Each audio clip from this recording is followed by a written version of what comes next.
the amazing Megan Reilly, who is an incredible entrepreneur and one of my favorite people on the planet, has a question for you.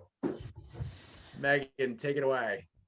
Hey, thank you, Scott. Thank you so much, Coach Vermeil, for being here. This is such a special opportunity. So thank you for taking the time for this.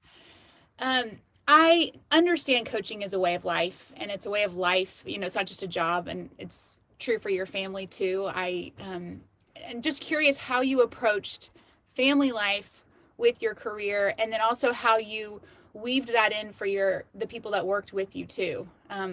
Just curious how you approach that in general. Megan, I've been asked that questions many times, and how I handle it was poorly. Good to know. First off, Megan, when I got married 65 years ago, the ladies all of us at that vintage were marrying are different than the ladies my kids married and my grandkids are marrying. Okay, they think differently. Mm-hmm. My wife thought about support her husband in the way he's making a living.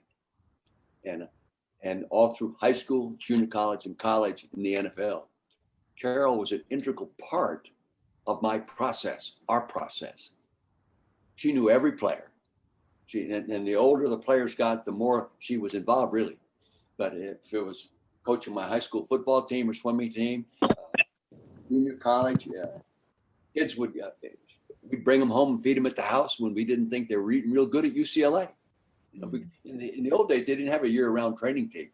You know, in the NFL, in the off season, we'd say, all right, the OTAs and mini camps and all right, next Wednesday night it's linebackers and wives nights at our house. We're cooking. You know, and she was deeply involved in it, so she better understood the time it took to do it right. You know, and she better understood the preparation hours and the year round and the highs and the lows.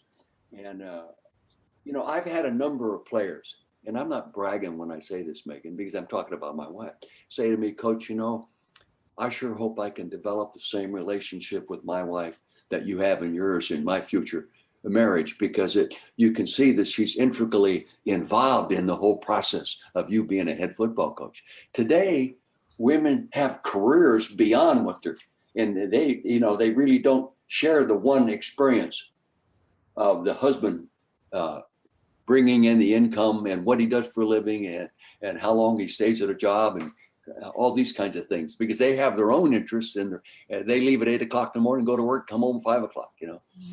That was totally different. So I think it's much tougher today on people in my profession. I know this for a fact because I have coaches coaching in the league, and I have some of my assistants that work for me that are on staffs that have young assistants, and they recognize the problems in that.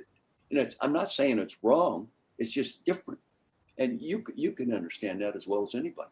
Yeah, I appreciate that. I think it's nice too when you have a supportive family. You know, when you're doing something like you did, having that support and their involvement, I bet made the ride a lot more enjoyable too.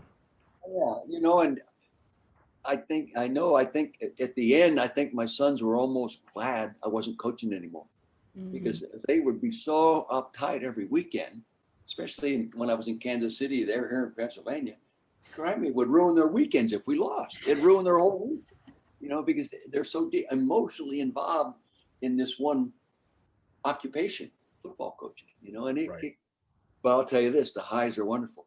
Mm-hmm. My two sons have stood on the sideline of a Rose Bowl and 2 Super Bowls, you know, 2 NFC championship games, playoff games. They've had Terry Bradshaw run out of bounds right in front of them, you know, Hall of Fame players. You know? So they experienced some things nobody else had experienced. Thank you.